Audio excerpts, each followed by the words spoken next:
रीवा के संभागीय संजय गांधी अस्पताल में आवारा कुत्तों के घूमने की लगातार सामने आ रही तस्वीरों के बाद अब शिल्पी प्लाजा के ए और बी ब्लॉक में आवारा कुत्तों ने डेरा जमाया है। ये दोनों वही ब्लॉक है जिसमें जिले भर के अलग अलग विभागों के दफ्तर हैं, जिसमें उप पुलिस महानिरीक्षक, पासपोर्ट सेल, आबकारी जिला शिक्षा अधिकारी, लोकायुक्त, जनसंपर्क जैसे विभाग मौजूद है। कहने को तो इस हाई प्रोफाइल इमारत के दोनों ब्लॉकों में चौकीदार भी नियुक्त है, लेकिन वो अपनी सेवाएं कहां दे रहे हैं, इसका अंदाजा आवारा कुत्तों के दोनों ब्लॉकों में जमाए हुए डेरे को देखकर लगाया जा सकता है। अस्पताल सहित कई विभागों के कार्यालयों को संचालित करने वाली ऐसी विशेष इमारतों से ऐसी तस्वीरें सामने निकलकर आने के बाद नगर वासियों के मन में आवारा कुत्तों को लेकर भय का माहौल बना है। बताया गया है कि आवारा कुत्तों की धरपकड़ को लेकर संभागीय संजय गांधी अस्पताल के अधीक्षक ने नगर निगम से पत्राचार भी किया, लेकिन नतीजा विफल रहा। वहीं शहर में बढ़ रही आवारा कुत्तों की तादाद और लगातार डॉग बाइट के मामले सामने आने के बाद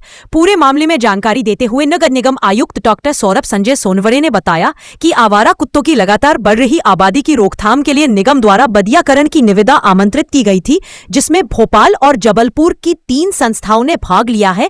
प्रक्रिया अपने अंतिम चरण में है। शीघ्र ही निविदा को हासिल करने वाली संस्था द्वारा आवारा कुत्तों की लगातार बढ़ रही आबादी की रोकथाम के लिए बदियाकरण का कार्य शुरू किया जाएगा। वहीं आवारा कुत्तों को शेल्टर होम भेजे जाने को लेकर एनिमल वेलफेयर सहित एनिमल एक्ट को ध्यान में रखते हुए मुख्यालय द्वारा दिए गए दिशा निर्देश के अनुसार शेल्टर होम के लिए प्रक्रिया प्रारंभ कर दी गई है।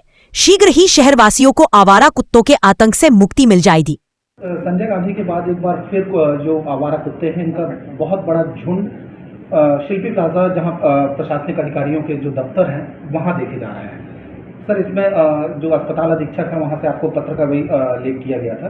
सर, इस पूरे मामले में क्या कुछ पूरी कार्रवाई की जा रही है? इसमें नगर निगम के द्वारा जो बदियाकरण का टेंडर है वो कर दिया गया है। फिर से बीच में टेंडर नहीं था हमारे पास में, तो 2-3 महीने तक बदियाकरण नहीं हो पा रहा है, पर उसका टेंडर भी कर दिया गया है। तो जो डॉग्स का एग्रेसिवनेस है वो यूजुअली इसमें कम होता है।